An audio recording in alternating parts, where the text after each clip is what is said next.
we have a whole generation of young people today that are unsure if they're ever going to be able to buy a house. You know, that used to be the way that you could measure if you were in the middle class, is if you could own your own house. We can't do that anymore. You know, lots of kids don't think they're ever going to get there. If we had a fully functioning Western economy, there would be no shortage of high paying jobs. That would overnight solve most of the problem. But we are being interfered with by an ideologically driven Eastern government. If we can look a little bit broader than just the West for now, because you mentioned young people not being able to buy a home. Like, I'm 43 years old and we're still renting. Like, we're that, Yeah. it is what it is, and lost a career because of the mandates, back then. But that's in the past now. But here we are in Alberta, and in Alberta, there certainly is a lot more opportunity to buy a significant amount of land or property for a tenth of what it's going to cost you.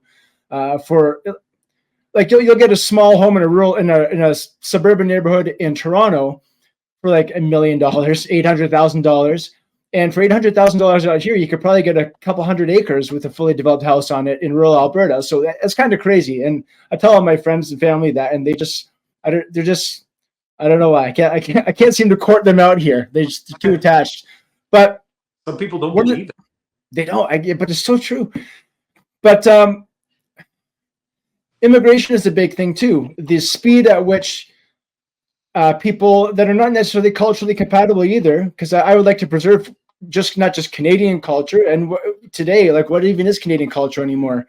But Western Canadian culture is very obvious to me, and I'd like to preserve that as well. And we are slowly becoming, a minority in our own country in terms of culture, and we're just getting more and more and more in. So now we have, in Ontario and Alberta, I was talking with Benita Peterson a couple of weeks ago about in Sturgeon County, they're trying to turn farmland into high density housing.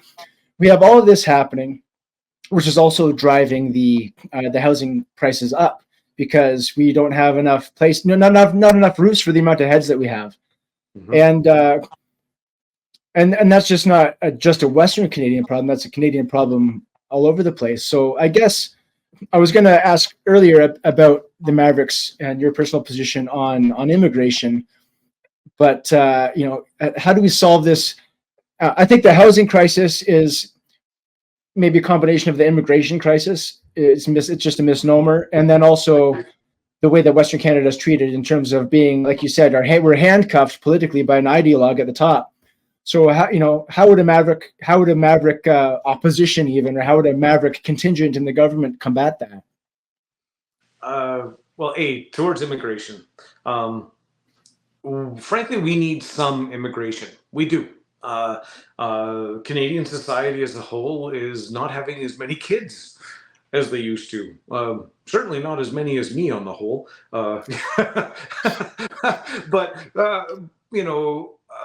But in order to, I think, even maintain a population, a stable population, let alone a growing one, you need, what is this, something like 2.3 kids per couple?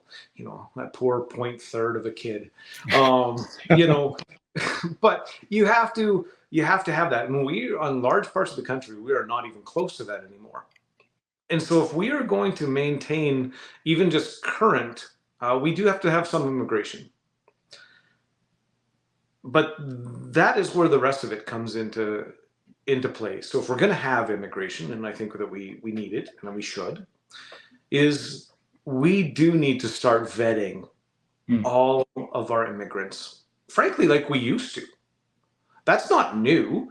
We used to do this. It isn't until relatively recently in Canadian history where we just kind of opened the floodgates and said, we don't care who you are, and maybe the worse the country was that you came from, the better.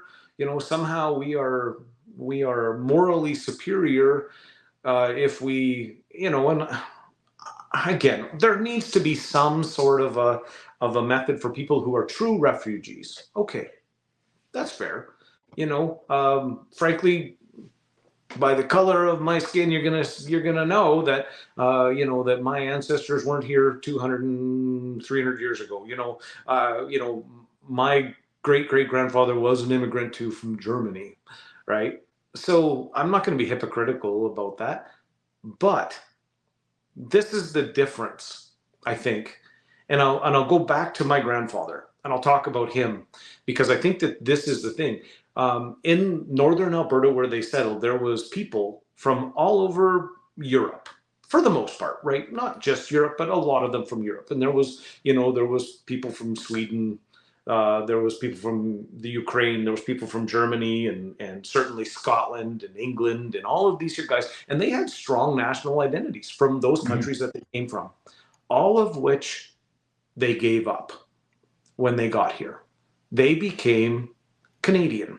They assumed that they had a common set of goals, a common set of values, which they did.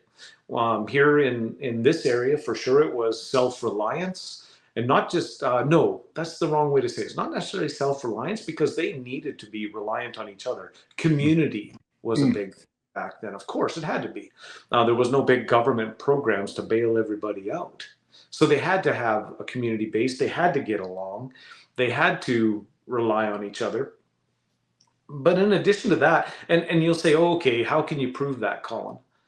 Well, my proof to that comes when they were recruiting into the Canadian Army for World War One. And all of those guys were tripping over themselves not to go back home and sign up with the English Army or any of the other countries they came from. They wanted to fight together as Canadians, and they fought valiantly. Those gentlemen in World War One and on into World War Two. They fought with such valor that that they forged a country. Honestly, they did. Much of which we've lost, which is unfortunate. But that's what's missing today with our immigrants. They don't give up anything. It seems like, and obviously, I'm not a fan of blanket statements. So when I say that, it is a blanket statement. But too often we do see these examples of people that come here and then they isolate themselves. Canada often calls itself a mixing pot, right? We've all heard that term, that we're a mixing pot. Or the Canadian mosaic, I think, right? Yeah, yeah. The problem is with the mosaic is that you put the little pieces together and they're supposed to look like something. and we're losing that. We're not, what are we? You're right. Like, I think I know what our culture should be, certainly what it was, but it's hard to recognize. And I think that we have a federal government that is actively working to destroy that identity. I think even Justin Trudeau said that actually once back in 2016 or something. He said, I don't believe that we even have a cultural identity as Canadians. Yeah, one of their commercials recently was, and I was completely, well, I guess not surprised, but still shocked, if that makes any sense. It was, it's not how Canadian you are, it's who you are in Canada. And I couldn't believe that. Like actual government ad money went to that. It's an ad run on YouTube for immigration. It's not how Canadian you are, it's who you are in Canada. What the actual hell? It seems like we are being divided actively and with a strategy. And that's actually what I'm trying to get away from. Like for instance, I speak frequently with our First Nations communities. The vice president of the party is a very good lady. Her name is Andrea Rain. I certainly hope she doesn't mind. She won't mind. I know she won't mind. But she, she's First Nations heritage, Musqueam. She introduced me to so many good people. I was able to be part of their grand procession into the powwow last year in Musqueam. It was, frankly, it was beautiful. I was honored to be there. It was neat. That's just the wrong word for it, but it was a great experience for me. And as I talk with these people, one of the questions that I keep saying, because this is one of the dividing points that we have as Western Canadians, how do we get around that? I asked them, how do we get back to zero, where we don't owe each other anything anymore? If we could, how could we get back to that place so that we could enjoy each other's, and we really should be. We should be enjoying each other's cultures without having to denigrate our own, right? We should be able to do that. We should be able to love them without having to be ashamed of our own culture, right? But it seems like that's what we're being pushed into. Mm-hmm. So how do we get back to zero? And I'm not 100% sure. But when I put that to some of these First Nations people, they're with me. They're like, yeah, we want to be part of the future. Because that's what if I had to build a word picture, I'd say, like, yeah, we put our arms around each other, we face the future, and we walk into it together. You know, we work with all of our partners, no matter where we are, for the good of everybody. And we say things like, hey, let's build a port in Churchill so that we can export our natural gas globally without interference from Ottawa. You know, and they're like, yeah, we want that. Let's do it. Let's look at how we can do this safely, environmentally cleanly, without risking things unduly, and get out of this divisive nature that is permeating our society. You know, and it's on so many different things. We see it with the gender wars. Oh my goodness, let's not do that anymore. There's so many special interest groups. Sometimes this isn't a Maverick Party policy, and this is perhaps me just musing out loud.